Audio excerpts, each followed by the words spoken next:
Thanks for joining us today on The Close. I'm Morella Fernandez. Markets close in 30 minutes. Let's get to the stories we're following in the BNN Bloomberg newsroom.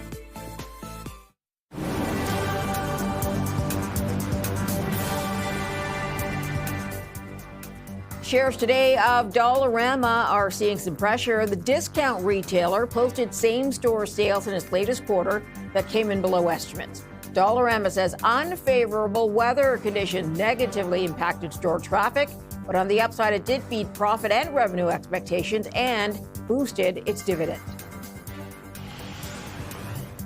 Shares of GoEasy are trading higher. The Canadian firm has won concessions from its lenders to keep key funding lines open amidst weakness in its auto lending business. That unit saw a surge in loan losses. GoEasy is also delaying its earnings report. Now, earlier in the month, it suspended its dividend, withdrew guidance, and disclosed about $330 million in charge-offs and write-downs for the fourth quarter. Shares of Estee Lauder are taking a hit. The company is in talks to buy Pooch brands in a deal that would create a cosmetics giant worth about $20 billion in annual sales. A takeover of the Spanish company would give Estee Lauder access to well-known perfumes and fashion brands, helping it to compete better against rival cosmetics company L'Oreal. And shares of Uber are trading lower. Reports that the rideshare giant's in talks to acquire German startup Blacklane, a premium chauffeur services provider. According to the reports, the deal is close to being finalized. The valuation could likely be in the high three-digit million euro range. Now, earlier this month, Uber launched a new chauffeur program option called Uber Elite, targeting corporate and executive travelers. The TSX Composite today up 79 points, or about 0.25%, moving to the U.S. side. And the S&P, not a material move on the day. The Dow Jones down 31 points, and the NASDAQ down. The Dow Jones actually up 27 points at this point. The NASDAQ down 139 points, 0.6 of 8%. As investors look for signals on the Iran war, my next guest says the conflict is more of an inflation risk than a recession trigger. Sebastian McMahon is Chief Strategist and Portfolio Manager at IA Global Asset Management and joins us now to talk some more about this. Sebastian, what's behind your confidence that the Iran conflict is unlikely to hurt growth? Yeah, we've talked a few times this year already, Marilla, and I've been talking about our leading indicator, which is based on monetary policy and what central banks have done around the world. And it's been pointing towards a solid year in 2026. And the latest PMI has also followed suit. So that gives us a resilient macro backdrop. So we have, a few economic models that we ran. We ran a few shocks, the oil shocks through our models. And it would take a very significant shock, I would say, to bring the Canadian and the US and the global economy into recession. So we have no recession on our radar, even if we have a shock that is prolonged. Let's say you hit $130, in one quarter, and then you go back down to around $80 by the end of the year. Even that is not enough to bring a recession. So that still means risk on. That still means equities over fixed income. So it's in line with the strategy that we had since the beginning of the year. Okay, so is there a price level for oil that would start to depress growth at home, and how sustained would it have to be? It would need to be sustained. The actual price level is kind of tricky, but we think that it's more about how long it lasts. So let's say you have multiple quarters of above $100 on the price of oil, then that would lead to inflation that would be likely broad-based. So it's the inflation expectations that central banks will be looking at first. They can address that through forward guidance. But after that, if you have breadth in inflation, then that might force central banks to start hiking and remove liquidity from the markets. And then that could be enough to push markets a little bit lower. But still, we are close to correction levels on the TSX S&P 500 already, -7, -8%. We are in correction level for EMs and EFI. We feel that most is already in the price. And from here, the cyclical trade still looks pretty good. Tech in the US looks good as well. So there's good reasons to be buyers. Can you give me a bit more of an idea of how you are positioning right now with the spike in oil, but you don't think it will be sustained, is my understanding, and what you're doing in the interim period? So sure. So we pretty much stayed the course. We were overweight equities, underweight fixed income at the beginning of the year. So we still think that's the way to go. If fixed income, is not going to be generating lots of returns this year. So maybe if you want income, dividend payers might be more interesting. We came into the year with a net long position on commodities through the BCOM index and through ETFs in some of our balanced funds. But we've taken some profits on that because things have become exponential over the first quarter. So already took some profits there. But if you look purely at equities, the cyclical trade we still think is interesting. So overweight TSX, overweight EFI, overweight emerging markets versus the S&P 500. But within the US, focusing on growth, on tech, on AI, we still think that's the winning situation. Okay. That being said, Cenovus is a stock that you do like today. Tell me about that. Sure. So we have a target of about $40 in the 6 to 12 months range. So that's about plus 20%. Mostly, because of the recent acquisition of MEG Energy and the integration that's on the way. We think there's meaningful operational synergies here, and it's an excellent timing given the oil price surges. So boosting of free cash flow from higher oil prices. Management also is exploring asset sales to reduce debt further. We think at some point it could even be some share buybacks there. Canadian heavy oil differential also has shrunk a fair bit. Now it's about $12. That's a actual interesting tailwind for our cash flows. And valuations also remain attractive relative to peers. So we think that within the Canadian landscape, if there's one stock that sticks out and that makes a ton of sense, that would be Cenovus. Okay. You also like ASML holding part of the AI supply chain, I guess, a chip supply chain. What do you like about it?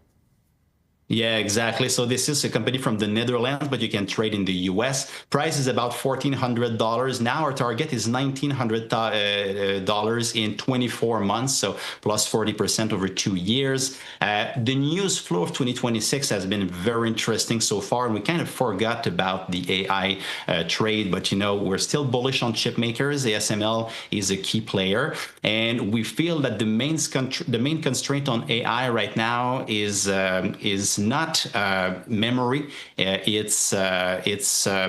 main constraint is wafer capacity, and ASML machines are what you use to build those chips. So they are actually really purely at the choke point of this industry. So every incremental advanced chip, whether it's for AI accelerators, data centers, next generation processors, they must pass through ASML equipment. There's a combination of capacity scarcity, monopoly positioning, long dated visibility here makes ASML one of the cleanest ways to express the AI theme. So bottom line, ASML is key to the AI build out in a market where demand is structurally ahead of supply. So if you're still interested, you're still bullish chip makers, you still think that AI is going to be an important theme going forward, well, ASML is right at the center of that theme. Okay. We appreciate you coming on the show today. Sébastien McMahon is Chief Strategist, Portfolio Manager, IA Global Asset Management. Coming up, massive sell-off in Dollarama today. The company forecasts lower growth sales ahead. Back in a moment.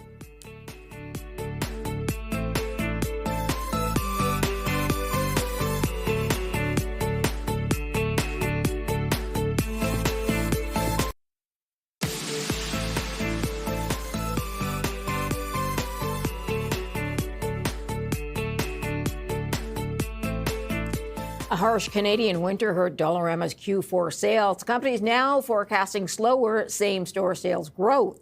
The stock's down about 7% today, but our next guest sees significant upside over the next year. And joining us now is Arun Sundaram, Senior Vice President at CFRA Research. Thanks for joining us today. How do you score this quarter overall? Yeah, I think overall the quarter was slightly below expectations, a little bit disappointing. But I mean, if you look at the top line, so that their comp sales this quarter only grew 1.5%. That's actually the slowest going back about 4 years. But there was some one-time things in the quarter. You talked about the unfavorable weather. There was also a calendar shift this quarter where they lost essentially one major week of holiday sales. So when you're adjusting for that calendar shift, their comp sales actually grew 3.5%, which is better, but still that's a deceleration from some prior quarters. But the good news is that the adverse weather that really had an impact on their January sales month.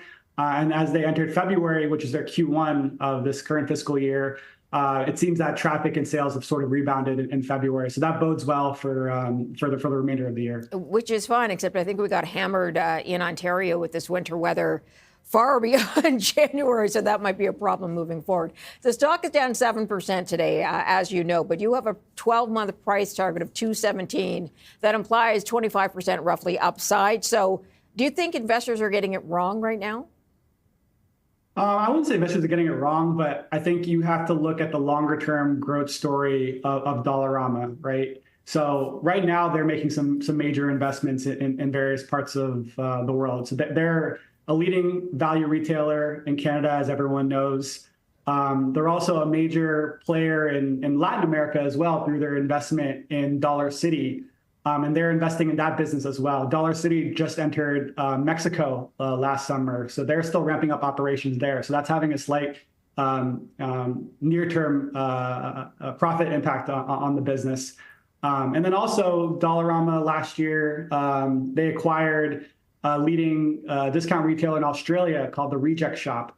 And that business is a pretty sizable margin drag right now. They're kind of restructuring that whole business in Australia right now. And that could take a few years before we start to see better sales as well as better margins in that business in Australia. So if you put all this together, the company is growing, but there's some near-term headwinds impacting the profit line. So we're kind of looking past a lot of those near-term headwinds right now. And if you go, and really looking towards a longer-term growth story of Dollarama. And this is a company that's growing massively in terms of their store count, both in Canada and in Latin America and Australia as well.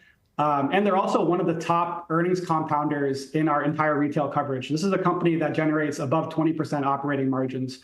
Not many retailers even generate above 10% operating margins. So it goes to really show you the powerful economics that goes behind these small box dollar stores. The company's also ramping up capital expenditure, so $470 million they're building. Besides everything else they're involved with, a logistics hub in the western part of the country. Does that spending, is it a concern for you right now? No, not at all. I mean, this is needed. They really need a logistics hub in the western part of Canada, and once they get that logistics hub in the western part of Canada, then they can start to expand their store base in various parts of Canada, like Calgary, for example. Right now, they're heavily concentrated in the eastern part of Canada, and they have really just one hub in the eastern part of Canada. So as they build that second hub in Western Canada, I think they'll be able to accelerate their store base. And keep in mind, right now there's about 1,700 Dollarama stores in Canada, but the company's targeting about 2,200 stores across Canada by 2034. So that's some pretty sizable upside there in terms of store count. They're also growing their store base in Dollarcity. I talked about, they just entered Mexico. They have about 700 Dollarcity stores today, and that's expected to grow above 1,000 by 2031. And then even the Reject Shop, the discount chain that they bought in Australia, there's only about 400 stores right now in Australia, but the goal is to have about 700 by 2034. So in all parts in all different geographies, they're expanding their store base, and I think that is probably an underappreciated driver of the longer term growth story of Dollarama. And I think that's also helps support its premium multiple. The stock does trade at a premium relative to other retailers. And I think it's because this is a company that's rapidly growing their store base, and they have a really attractive margin profile. Okay, I've got about a minute left. The CEO's talking about how The fuel concerns coming out of Iran will affect supply chains, will affect price point at some point. He kind of says it's inevitable over the next few months to a year. How important is that price point for Dollarama consumers? And do they have other places to go, or would they go without, you think, if prices go up? Yeah, no, I mean, Dollarama is still one of the leading value retailers across Canada. So they have fixed price points. They go from $1 to $3 up to $5. And they obviously, this is a company that really prides themselves on value. So they like to say that they'll be the last to raise prices because they really try to focus on that value proposition. But yeah, no doubt that the longer this war goes on in Iran, that's going to impact consumer sentiment, consumer spending, and also impact even margins for Dollarama. They're a heavy importer, right? And transportation and freight costs are going up. So there could be a margin drag this year if this war does prolong. But again, these are, I would say, near-term supply shocks to oil that hopefully should normalize, over the longer term. All right, Aaron, I got to leave it there. Appreciate you joining us on the program. Aaron is Senior Vice President, CFRA Research. Coming up, concerns about private credit markets and possible spin-off effects have been rattling the markets. That's next.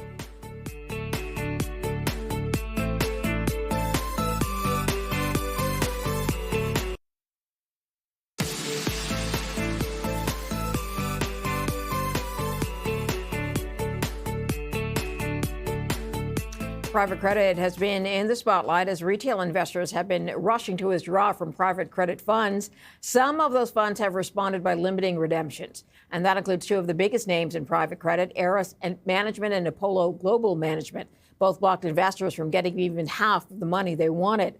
For more on this, we spoke to Michael Anderson, head of credit strategy at Citi. In the short run, we're worried about, some of the lax lending standards and borrower misrepresentation. Could there have been, a shortage of proper due diligence? My sense on that is that's fairly contained. The bigger question and the longer term question is the AI disruption theme. So we've seen software equities, software bonds sell off a lot, and private credit has significant exposure relative to public markets. And so right now we're still in significant price discovery mode. But in the next year or two, we're going to figure out which of these business models are going to survive and which aren't. And in the which aren't, is there going to be decent recoveries? In other words, are these assets going to be worth something in restructuring? And that's really what we're all looking at. But I think to your point is there are certain things that definitely give you pause. Number one, average credit quality is generally low single B. The agencies don't give ratings, but they do provide credit estimates, and that generally is very concentrated in low single B. So that's fairly deep in below investment grade. Number two is you have a fairly short maturity wall, and so some of these deals are going to have to be dealt with over the course of the next year to 2 years. There's a lot of 2027, 2028 maturities, and then you have significant exposure to potentially AI disrupted sectors, software, services, and potentially others that might, the AI theme is evolving very, very rapidly. So we'll see in the coming quarters, but there are definitely certain factors that are set up for a significant default cycle. Yeah, I was going to say, it sounds like there's a lot of money coming due. Is the money going to be there? Well, credit's a confidence game, right? And so right now, the public markets are telling you that the confidence isn't there, right? The BDCs are trading at 80% of the listed BDCs are trading at 80% of their NAVs, which is driving some of the non-listed BDC outflows. That's certainly very, very natural if investors are looking to get their money back. But we're going to see, the good thing about these companies is they don't borrow every single day. They don't even borrow every single month or every year. So we have a long lead time to figure out exactly what the disruption is going to look like. For the time being, the BDC managers highlight that these companies are performing according to budget. Their EBITDAs are growing. But our concerns aren't over, the last quarter or the next quarter or two. Our concerns are a year or two out. And as we've seen, the AI theme is evolving very, very quickly. I see it how we're using it in our business on a day-to-day basis. So let's see what it's going to look like in 3 to 6 months. But clearly there's elevated risk as highlighted by public marks. And let's talk a little bit more about the AI. Just how much of an impact is it having, and what is the potential impact that people feel this could have? Yeah, so right now, as the BDC managers will highlight that these companies are performing exactly how they're supposed to perform. EBITDA is growing. These companies are expanding. The problem is that if you have a 2028 or 2030 maturity, are you going to be able to roll that debt over? And so that's really the question everyone is trying to answer.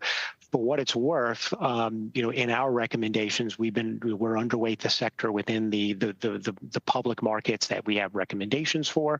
Private markets obviously are a little bit different, just in given the nature of the companies in those markets. But it's a space that we continue to be very cautious on. We view there being significant positioning risk, that people were so comfortable with the risk that they went in fully, and so there's really no back bid for this. So if conditions change, the holders have a limited universe of sellers at palatable levels to sell these assets. And have we seen a situation like this before, or is this a first? Yeah, I mean, I think probably the closest thing that you'd have is around the turn of the century, when we had the telecom and tech bust, where there was just a lot of build out, and there was a lot of lending, and on the other side, a lot of these assets weren't worth all that much because people couldn't monetize it. In that's probably the closest thing.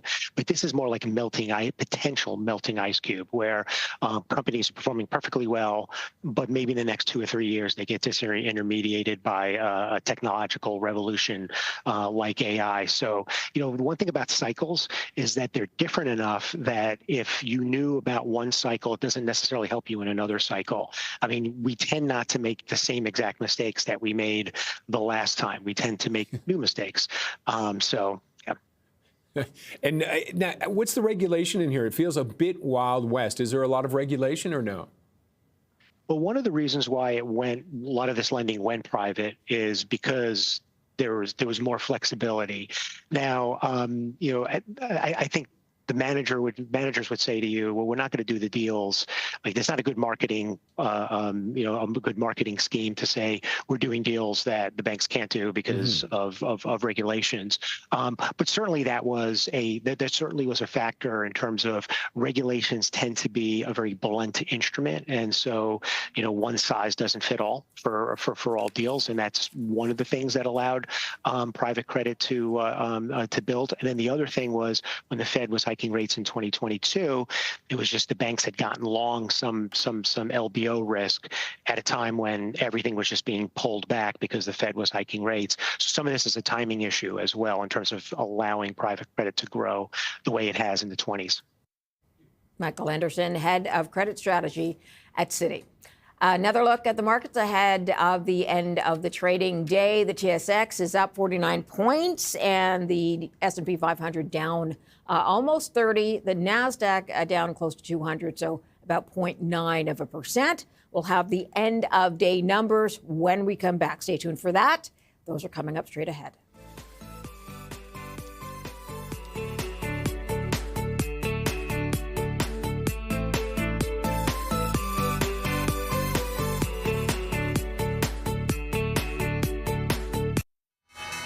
Here are the closing bells for the end of the trading day. At the NASDAQ, Coin Bancor ringing the closing bell. Dana Incorporated ringing the bell in New York. You're watching the close on BNN Bloomberg. I'm Morella Fernandez. Here's how we ended the day on Bay Street and Wall Street.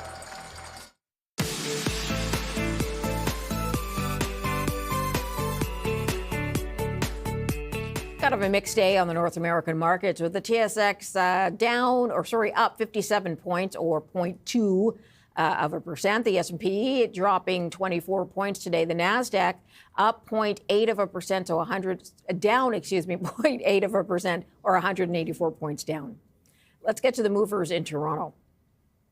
Boralex, a big one today. It gained 7.5%. It operates renewable energy power stations. As Stephanie Hughes from Bloomberg is going to give us more context in just a moment. Methanex Core, also a gainer today. It's up over 9%. And then TransAlta moving ahead as well. It gained 6.5% or $1.07 per share to $17.58. Nutrien, the fertilizer company, is up today, 5.7%. They're affected, of course, by that supply route choke-off in the Strait of Hormuz. And in the red, MDA Space, which tends to move around a lot, is actually down close to 10%, losing $4.46 a share. And then Dollarama reported earnings, and investors weren't too impressed. That sent the shares down 9.6% or $17.92 down. Constellation Software, another loser on the markets, 3.8% down, another 96.79 drop. They're plagued by AI concerns. Let's go to Bloomberg's equities reporter, Stephanie Hughes. She joins us now to give us more context on a few of the movers. Stephanie, tell us first what's going on with Boralex. Sure thing, Marella. Yeah, Boralex shares gained by over 10% today, which was enough to bring the stock price to its highest level since November 2024. And that's because a few of my colleagues reported that the renewables energy company was seeking a few strategic options, which could potentially include an option to go private. That ended up being confirmed as the company, the board was planning a special committee to explore alternatives. Now, Boralex did stress that they're still early in the process. They may decide to remain public, and it's not even clear if a transaction would actually be reached. But regardless, the news was well received by analysts covering the company. We had TD Cowen's Sean Stewart saying that there would be further share price upside if a deal to privatize the firm was materialized, basically.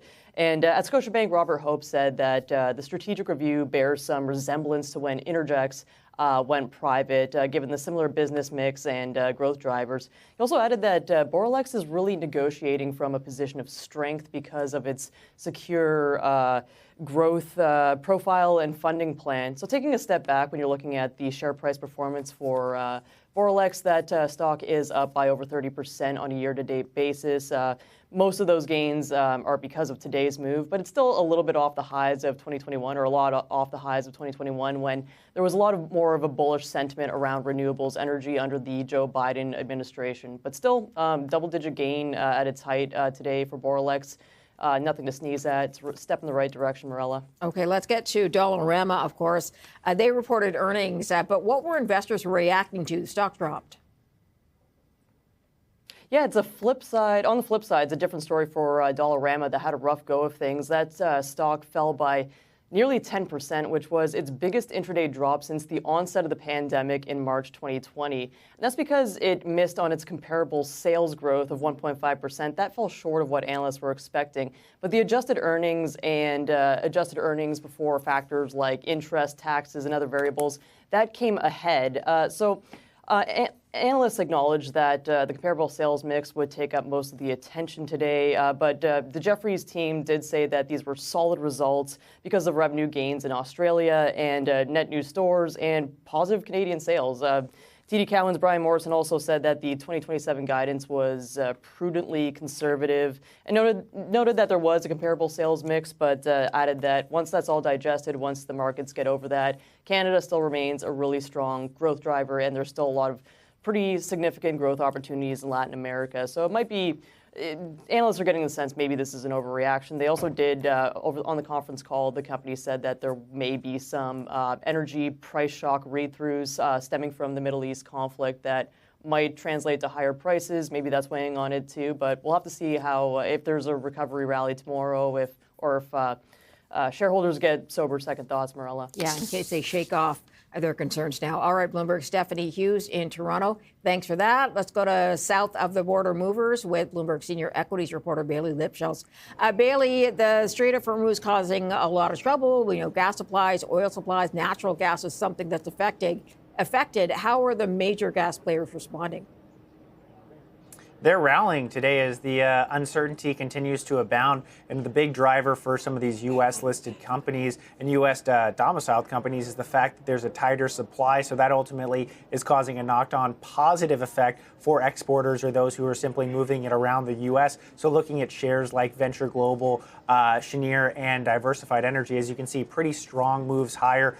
Venture Global closing at its highest level in a number of months. So as much as we've been discussing and tracking the knock-on effects of the ongoing war, the uncertainty around the timing of when it will come to a conclusion or if it'll come to a conclusion, the big driver, at least on today's session, was these exporters. Again, just given the fact that supply, as long as it's tight, that ends up helping benefit their underlying businesses. And these are companies that have been quite volatile in the last few weeks. Okay, let's get to Bitcoin, which is still selling off, and that's causing a ripple effect. Tell me about that.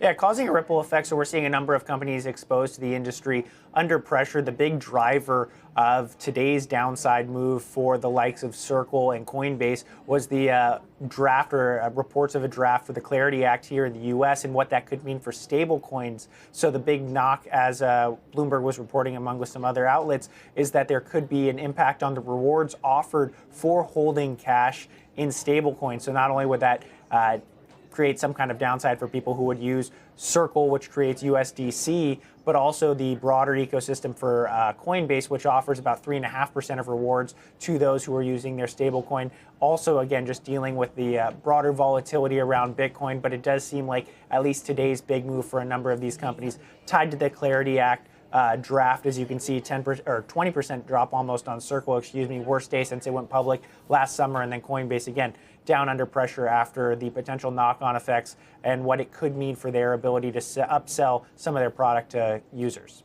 Let's get to Estee Lauder because they are in talks to buy another Spanish cosmetics brand, a luxury one. Fill us in. Yeah, this is a company that's under pressure. Estee Lauder trying to remake itself, but we did have reports or at least communications that they are in talks to acquire Puig, and this is a company that specializes in fragrances. So not only was there a knock on Estee Lauder stock, as you can see today, on debates around whether the price would be right on Puig and how it could impact their ability to compete with L'Oreal. There was also an argument around if it's the right time for management, if it's the right time for the company to take on a big deal within fragrances and try to streamline its business that way and grow its business that way. There's obviously a big turnaround story at Estee Lauder going on right now, in the debate around whether it's the time to acquire a company and what the price could be. Cause some kind of a knock-on effect. Again, we do see this from time to time when there are reports of companies pursuing deals, whether that just means it could be expensive from a stock and cash perspective, or ultimately how it could impact management's ability to execute on a broader vision. Nonetheless, though, a big move to the downside, as you can see, for Estee Lauder after reports of those talks and kind of confirmation of those talks and potentially acquiring or at least looking to acquire Puig. Bloomberg's Bailey Lipschultz. Appreciate the update, sir. Thanks for that. Coming up next, stocks retreat as oil prices went back up. More in a moment.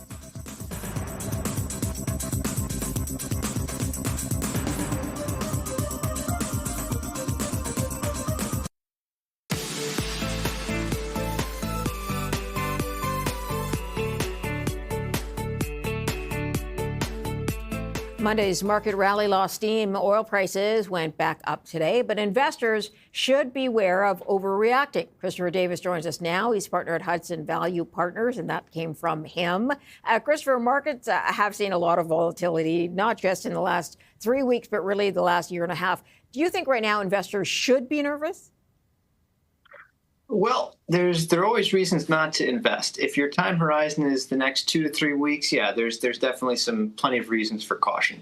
But if your time horizon can extend out to the next 2, 3, 5 years, I think you're starting to find that Mr. Market will serve up some attractive opportunities for you. There's that old Warren Buffett adage that the market is a great mechanism for transferring wealth from the impatient to the patient.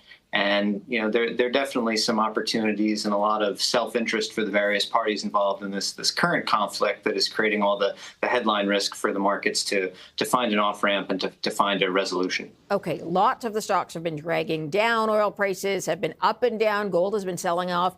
Where do you think investors can shelter right now? Well, I think valuation really, really matters in a market like this. When you own the most expensive stocks out there, they oftentimes have the farthest to fall, and it's where investors will look to reduce risk the first. So I think you want to stick with companies that have some strong valuation support, market multiple or less than market multiple, and are still able to capitalize on some of the underlying trends of the market that were still very much in existence today as they were on February 27th before the conflict erupted. Okay. How much of an impact do you think the war will have in the next earnings season? Some think it's going to be a blip and it won't be affected at all. Where are you landing? Yeah, I think Q1 earnings are going to see very little impact, if at all, from energy prices, particularly because those big commodity consumers are rarely buyers in the front month for energy or chemicals or any other materials. They're hedging out, they're buying out there. I think the question becomes is how long does this last? This could be resolved in the next few weeks, in which case we probably don't see much of an impact in Q2 earnings, maybe some impact in guidance. Or if this drags on, it'll start to see more of a Q2 event. But in terms of, the first quarter, I think it's very much in the bag. And what we've been hearing from companies and the various alternative data and indicators we look at, we still have a positive outlook on what Q1 numbers are going to be. Markets, of course, are forward-looking, so we'll be getting that backwards data. But I think there'll be at least one good quarter in the bag for this year. Okay, one company you think that will do well in spite of this is Dell Technologies, because it can gain from a recent arrest or a recent scandal. Tell me about that. Yeah, so Dell, in that quest for cheaper technology companies, you're looking at a $112 billion market cap trading at 13 times forward earnings. Dell, leader in traditional servers, storage, PCs, but also AI servers. And one of their big competitors is Supermicro. And the Supermicro scandal, not only of having some different layers of the marketing and the distributorship that have dogged them for years, now with the passing of some chips and secrets off to some China in against different and contradicting different sanctions were out there, we think it really opens up a lane for Dell to take even more market share within the high-end space. And while those AI servers are lower margin business, when you buy that AI server, you need a lot of other stuff to go with it. Traditional servers, storage, and it's a high margin business that Dell really excels at. And they've just been great from a capital allocation perspective, buying back stock, raising the dividend, and they have, a very low total cost of debt at about 4% after tax. Let's get to next pick for you, ESAB. They do gas equipment, essentially. Can you tell me more? Yeah, so equipment, flow control, as well as welding. So opposite end of the spectrum, ESAB, a small cap name, $5.8 billion market cap. If Dell is at a 52-week high right now, ESAB is much more at the bottom of the range. We think there are a couple reasons for that investors should look past. In early February, ESAB announced an acquisition of Edify, which is a bigger acquisition for them, but it adds some great adjacent products to their equipment line. And those new products that they're adding will help them gain market share with customers, but also have a higher margin than their existing products. So ESAB, we should see, higher margins coming from them in the past few years. Management team comes out of that whole Danaher Business System school of thought, continual improvement, those tech and acquisitions, and they have a real knack for integrating. So, we think over time you'll see ESAB grow earnings in that, low double digits over the coming years. We think it's got great potential. And it's also just hard to see a world, Morella, in which there's less precision manufacturing, less welding, and just all the different AI and technology tools of that industrial AI theme. ESAB's right at the heart of it. All right, sounds good. Christopher Davis going to leave it there. So thanks for your time. Thank you. Coming up next, Canada's Energy Minister Tim Hodgson says he's spoken to U.S. officials about shipping more natural gas to the U.S. They have a big need there. More in a moment.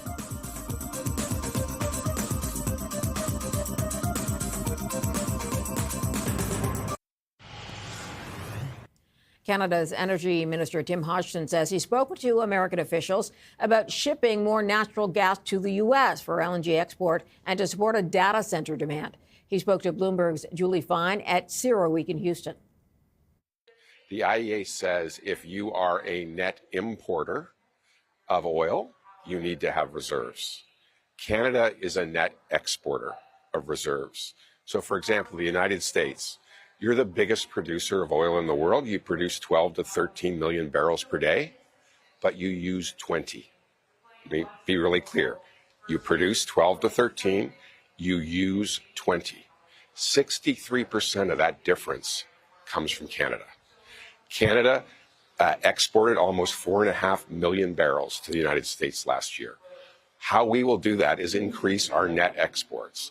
We will do that by asking all of our producers to get to the maximum production they can and to delay turnarounds. As you may be well aware, many of the oil sands producers have to do turnarounds on their plants and facilities. We've asked our producers to delay those turnarounds so they can keep producing. Typically, a Canadian oil sands producer takes that turnaround time in Q2. Right now, we've asked them not to do that so that they can keep producing and sending oil both to the United States and also to our allies around the world. We ship over 1 million barrels a day to the West Coast. 60 to 70% of that oil goes to our allies in Japan, in Korea, and other parts of Asia. Any pushback from your producers? No. Canada, as I've said yesterday, Canada doesn't use energy for coercion. Canada uses energy as a unifying force. We want to help the United States make sure that those barrels keep flowing to the United States, and we want to help our allies around the world. Can you detail any conversations you're having with the Trump administration about this during the war with Iran? We had a wonderful conversation yesterday with Secretary Wright and Secretary Burgum about how we're doing everything we can to keep those barrels flowing. As I just talked about, we send almost 5 million barrels a day to the United States, also on natural gas. So the U.S. is exporting natural gas to the world right now. You export about 20 billion cubic feet a day. One of the reasons you can do that is you import 8 billion cubic feet a day from Canada. If you look at the Pacific Northwest, 90% of the gas the Pacific Northwest uses comes from Canada. If you look at Chicago, 40% of the gas in the Midwest comes from Canada. If you look at Northern California, over 40% of the gas that's burned in Northern California comes from Canada. We talked about how we could help send more gas down to help you export more off the Gulf Coast and to help you with your AI strategy. Obviously, a key component of winning the AI race is building more data centers. That requires more natural gas. We can provide that natural gas. Do you feel you came to some agreements about that walking out of there? We have a shared vision. We talked about Fortress North America. Look, our two countries are our best customers. We sell you lots of crude and natural gas. You sell us refined products. In Eastern Canada, you sell us gas from the Marcellus. We're stronger together than we are apart. And so we talked a lot about Fortress North America. At a critical moment, allies, of course, in desperate need of oil. Canada's ability to supply it, it is limited by pipeline infrastructure. Let's talk about ongoing talks with Alberta. How much closer is Canada to construction on a new pipeline to the Pacific? So we have what's called a memorandum of understanding with Alberta about how we move forward on that. As you know, we built a new pipeline to the West Coast, the TMX, that came on stream in 2024. We're already talking about expanding that pipeline. We built a natural gas pipeline to the West Coast, the Coastal Gas Link, which is now firing the only LNG plant on the West Coast of North America, which is coming up to speed. That's really important for our allies. We have a series of discussions going on about another 1 million barrel pipeline to the West Coast, and we're heads down working on that, and we're confident we're going to get there. On that pipeline, though, you've said that the government does not want to fund the new West Coast oil pipeline. Are you getting interest from the private sector? So that pipeline, the proponent of that's going to be the government of Alberta. The government of Alberta is working with multiple different pipeline private sector companies right now. They're the proponent. They've said they'll be ready to come to us in June of this year with that proposal. And when they do, we'll evaluate it. And we have a shared goal of trying to help our allies get more oil. Your government supports a new oil pipeline to Canada's West Coast. But for that to happen, you've said that companies must build carbon capture in the oil sands. You've set that April 15th deadline. Do you think you'll meet it? We are in intense discussions right now. I was talking with Premier Smith yesterday. I am confident we share a goal. of building the biggest carbon capture project in the world. It's called the Pathways Project. It would take 16 million tons of carbon a year out of the atmosphere, and it would significantly reduce the carbon intensity of all of our barrels. When we do that, we have the ability to add millions of barrels a day of production and build that pipeline to the West Coast. Tim Hodgson is Canada's energy minister. He's speaking with Julie Fine of Bloomberg. Now, we also heard from other industry leaders at CERAWeek. Shell CEO Wael Sawan is eyeing opportunity in Venezuela, says they will decide on whether to invest in one or two Venezuelan natural gas projects by the end of the year. We have a huge amount of Venezuelan staff within Shell today. And so what we are looking at the moment is where we can add value to Venezuela, to the Venezuelan people. Initially, I would say it's more geared towards gas, and in particular gas that can be monetized through LNG. But as you say, Dan, we continue to look at opportunities in liquids, and those would be opportunities to be able to indeed support Venezuela as it looks to grow its production in a responsible way. Coming up, Estee Lauder in talks to buy a Spanish fashion and beauty company. We'll unpack the details in just a moment.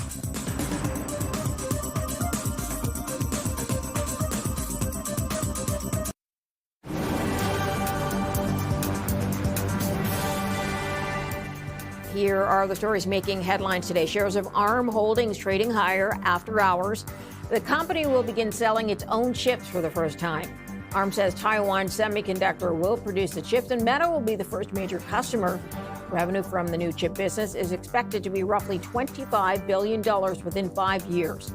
ARM has been shifting from its roots as a provider of smartphone technology and taking a greater role in the data center market. Shares of Dollarama under pressure today. The discount retailer posted same-store sales in its latest quarter that came in below estimates. Dollarama says unfavorable weather conditions negatively impacted store traffic. But on the upside, it did beat profit and revenue expectations and boosted its dividend. Shares of Go Easy closed higher today. The Canadian firm has won concessions from its lenders to keep key funding lines open amidst weakness in its auto lending business. That unit saw a surge in loan losses. Go Easy is also delaying its earnings report. Now, earlier in the month, it suspended its dividend, withdrew guidance, and disclosed about $330 million in charge-offs and write-downs for the fourth quarter. Estee Lauder is in talks to buy Puig brands in a deal that would create a cosmetics giant worth about $20 billion in annual sales. For more on that possibility, we spoke with Oliver Chen, Managing Director, Senior Equity Research Analyst at TD Cowen. Yeah, the story here is Estee Lauder gaining access to a bigger fragrance business and adding more fragrance to their portfolio. So it's a good deal on paper. However, execution matters a lot in terms of integration, culture, the way these companies work. That's a big unknown. Furthermore, it's noteworthy that Estee Lauder is still in a process of recovery. The margins are lower at about 15% versus 20% and higher in the past. And also, it's losing share in some areas. So Estee Lauder's undergoing a renovation itself, and we'll see about this deal. But on paper, it's a good deal because it gives Estee Lauder a bigger footprint in fragrances. Fragrances have been a very successful category, as we forecasted at TD Cowen to grow mid to high single digits or more. Furthermore, the Target Puig has a very nice portfolio of iconic fragrances, including Caroline Herrera, Rabanne, and others. So those are big positives for the industry in terms of the fragrance business and also the nature of what they'd be getting.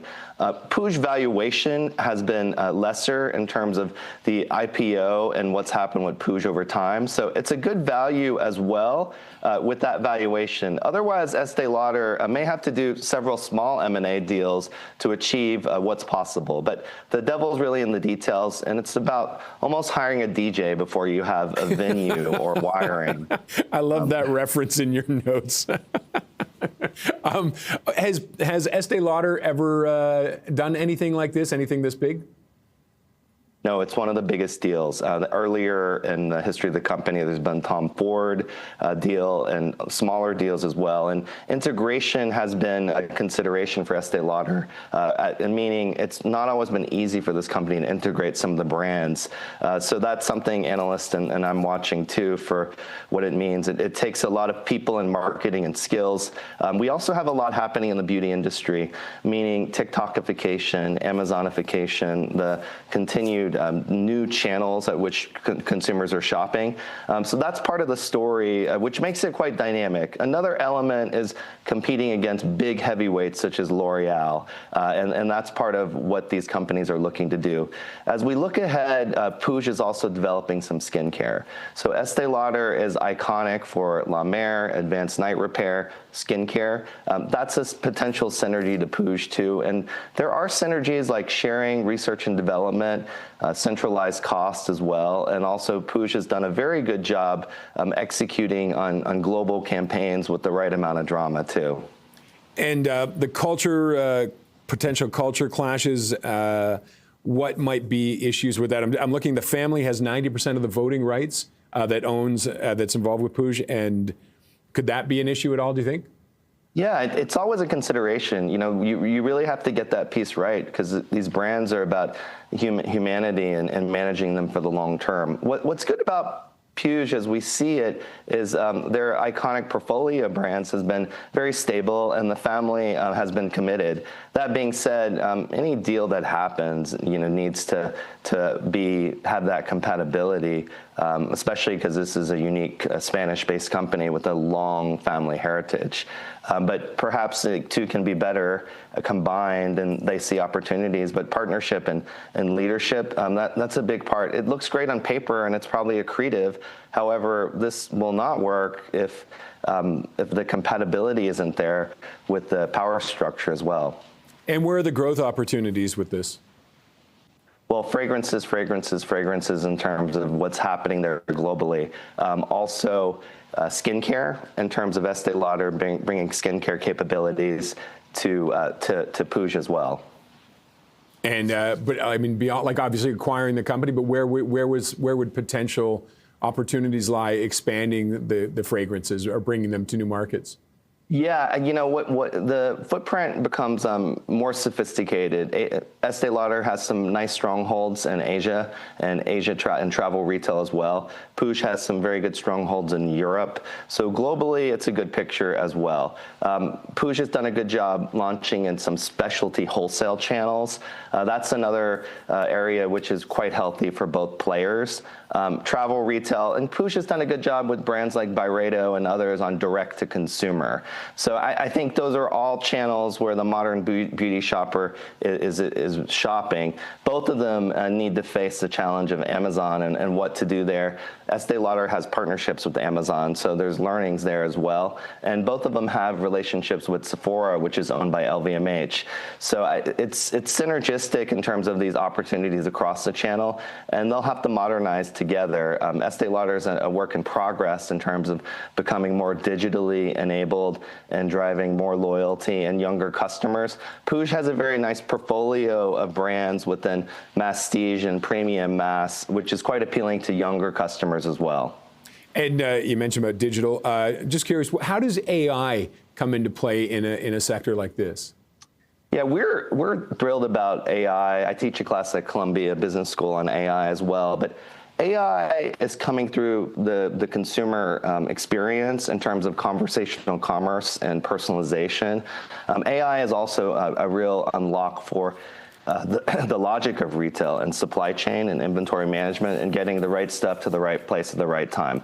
Beauty's also done a great job historically with augmented reality, meaning really seeing your face and understanding changes you can make with color and lipstick and makeup. And that's part of the AI magic as well. But beauty can be complicated, yet very, very fun. And part of that personalization aspect is what AI can do very well in terms of helping you discover things that are personal to you, that you need but you didn't know you needed, and also like enhancing your look across skincare. And sometimes these models can horrify you in terms of what they recommend or what you need to do, but that can also help with engagement and solve problems too when you think about skincare. Skincare is worth speaking about because Estee Lauder has a stronghold in skincare. And skincare is a hard industry to crack because it requires so much loyalty.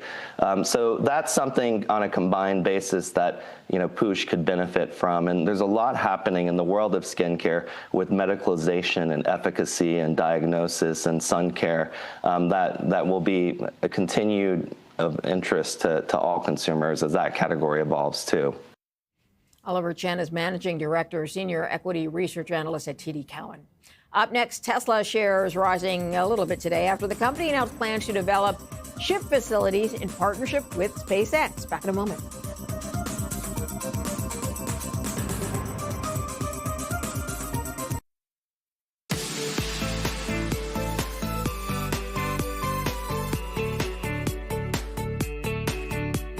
Tesla says it will partner with SpaceX to build advanced chip facilities in Texas. My next guest believes it's the first step towards a potential merger between Tesla and SpaceX, which could occur as early as next year. Let's go to Dan Ives, Global Head of Tech Research at Wedbush Securities. Dan, thanks for joining us. Why does Elon Musk want to now get into making chips, and does he have any experience in this? Look, it's the AI ecosystem that's now going to be all under Musk. I mean, goes back to, if you think about XAI and SpaceX, that was the first step. And SpaceX and Tesla is the next, because this is going to be an AI story that's built at Tesla, at SpaceX, and it's some of the best engineering talent in the world. And like I said, I think it's a first step to ultimately them walking down the aisle in some sort of marriage as we go in 2027, SpaceX, Tesla. Okay, but isn't he late to the wedding? I mean, let's talk about the chips he wants to make for vehicles and robots. I believe those are already being built, but are they in short supply? And is that why he's going this route? So going down there, he's late to the wedding, but he has a lot of money to catch up. So that's the thing, is if you look at this, I mean, SpaceX likely goes public, call in the next few months. That's going to give them hundreds of billions of capital ultimately when you put this all together. And I think the key is that it's an arms race. They're behind. NVIDIA is ultimately the one leading when it comes to the AI revolution. That's not changing. But for Tesla, it's about Musk building the ecosystem under one roof. That's the ultimate goal for Elon. So the first chips he wants to look at building would be for, I guess, the vehicles and the robots. And I'm wondering about the chips he wants to build for space. Do you see that as premature since there isn't infrastructure yet, or is infrastructure already part of the plan? Look, when it comes to humanoid robotics, when you think about Optimus, I mean, we're going to have volume production later this year.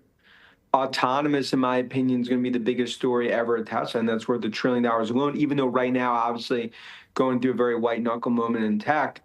Look, premature, some could say, but this is really a 5-year vision, and that's what Musk is laying it out.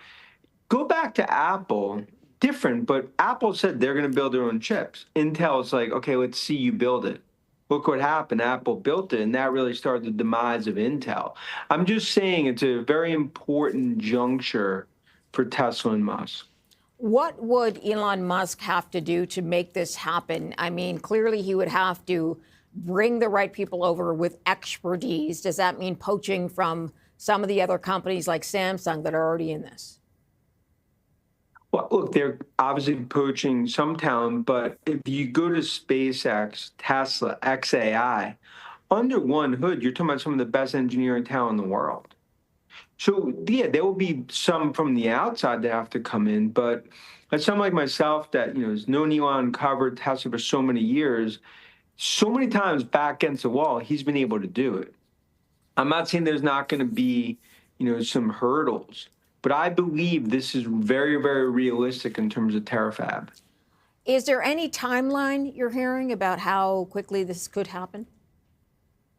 I mean, I think in 2027, we get to what probably could be some sort of real production. You're going to have to bring in partners, but Musk is not just saying this to say it. I think it's all part of a broader vision. And I think it's a very exciting vision that Tesla is building and SpaceX is building as well. We're talking about fourth industrial revolution, and Musk is not going to look at this from the outside looking in. Talk to me a little bit more about the money. You mentioned that when they go public, of course, that'll bring in a lot of money. This will cost apparently about $25 billion. So take a look at that for me. What do you see? I mean, they'll have the money to do it. I mean, when you think about them going public and the access to capital, look at OpenAI right now in terms of what they're raising. This is an arms race playing out across tech. They're going to have the money. They're going to have the engineers. You have SpaceX, XAI, and of course, Tesla. You put that together, that is, in my opinion, as a physical AI plays in the world, the two best ones, godfather of AI, Jensen, NVIDIA, and Tesla. Is there anything already in the U.S. that builds this? We talked about NVIDIA, and I know they have their building here. Is it about also building this in the U.S. to make sure their resources are in the U.S.? I think that's part of it, right? It's becoming more domestic reliant, but it's really about the future. We're talking about things like physical AI, autonomous, humanoid robots. You think about everything that's going to be happening with SpaceX, data centers in space. Musk doesn't want to be on the red phone, always calling Jensen and NVIDIA, get the chips. That's essentially what he's looking to do right now for himself. All right, Dan, I'm going to leave it there with you, sir. Thanks for joining us today. Appreciate it. Thank you. Coming up, the ETF report. We will zero in on three plays in the commodity space. Back in a moment.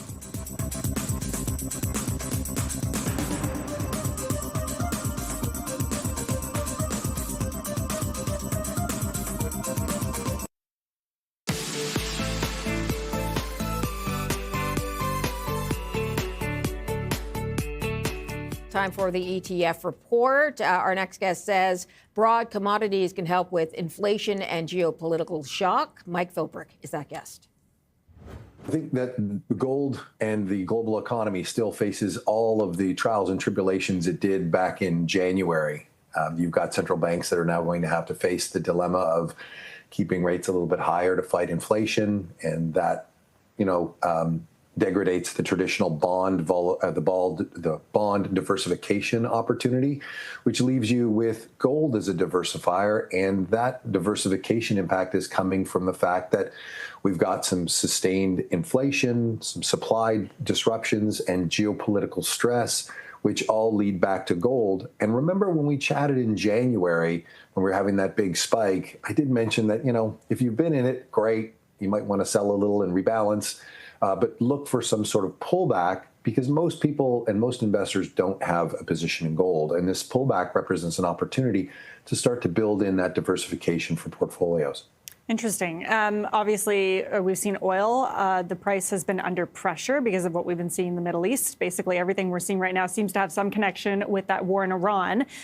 What do you think is going to happen with the price of oil? Look how much it's spiked ever since the beginning of March. Do we really think it can get back to the levels it was at before the conflict began? I don't think so. I mean, we've got a war-driven inflation shock that is really kind of rewriting the playbook on diversification and portfolios, much like the 70s.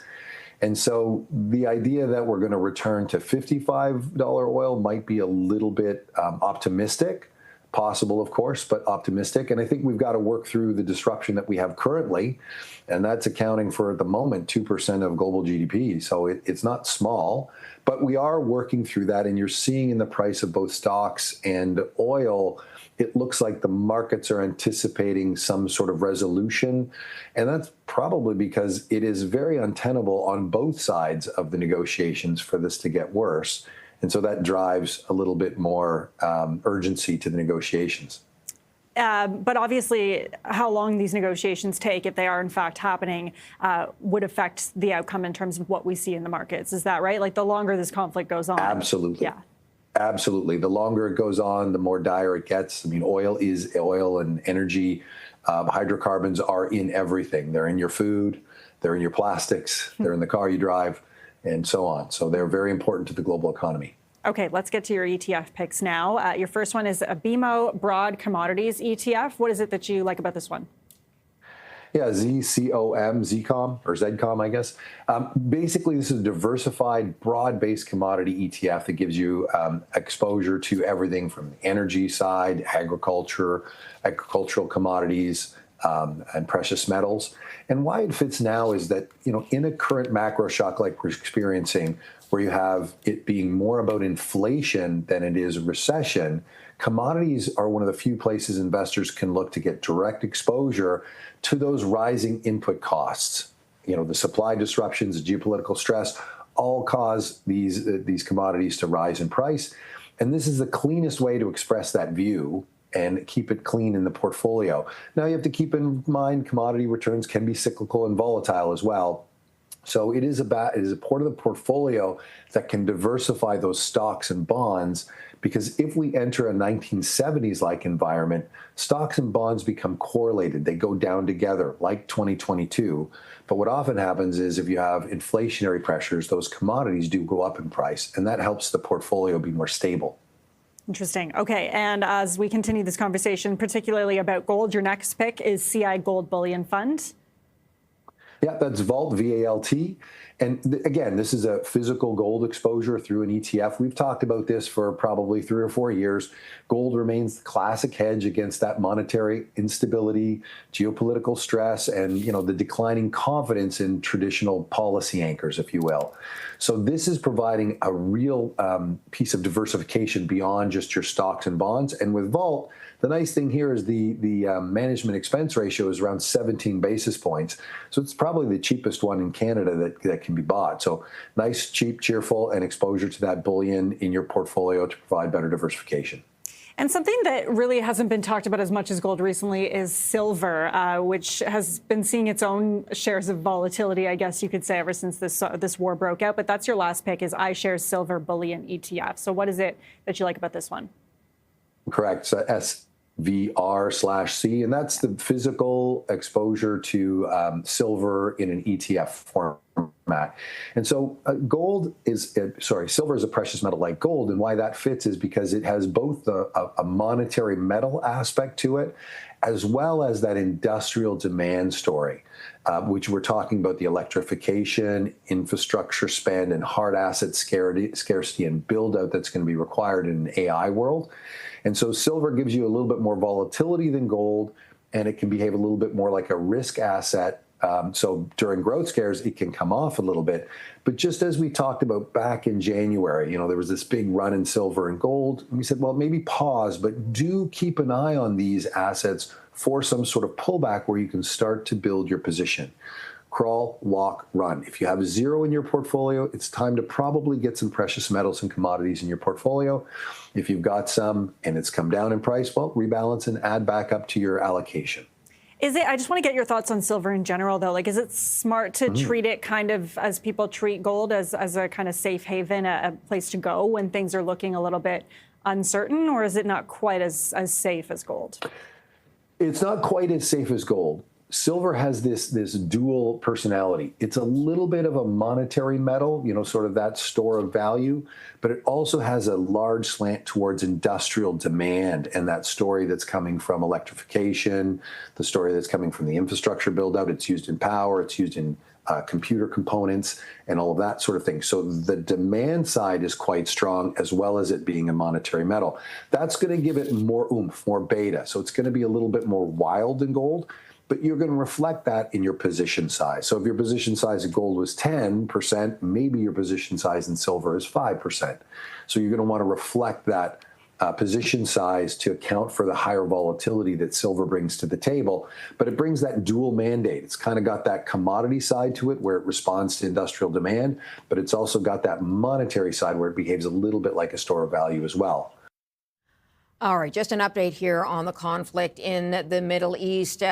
Different sources reporting, including the New York Times, that the U.S. has sent a 15-point plan to Iran through a Pakistani source, and that this 15-point plan would be discussed during a ceasefire of about a month long. Again, these are early reports that the U.S. is looking for some sort of stay or some sort of ceasefire in which they could talk to Iran about how to end the conflict that's happening there. Let's have a quick look at where we landed today on a number of different equities. First, WTI, West Texas Intermediate, gaining a little bit on the day, ending the day at 88.31. You're looking at after hours right now, so up 29% over the last year. Let's get to gold, which has been on a losing streak for a little while now. It is up today $72 or 1.6%. At 4,511, and that is the gold futures for June. ARM Holdings is another one we're paying attention to. It is up after hours 6.4% or $8.65. They design chips, and they're going to start selling their own chips for the first time with Meta as a first major customer. ARM expects the new business to bring in about $25 billion in revenue within 5 years. Also, Know Your Options is back tomorrow, 3 p.m. Eastern. Have all of your options trading questions answered by Chris Tom of Moat Financial. You can send those questions in to knowyouroptions@bnnbloomberg.ca. That does it today for The Close. Thanks for joining us. We'll see you back here tomorrow.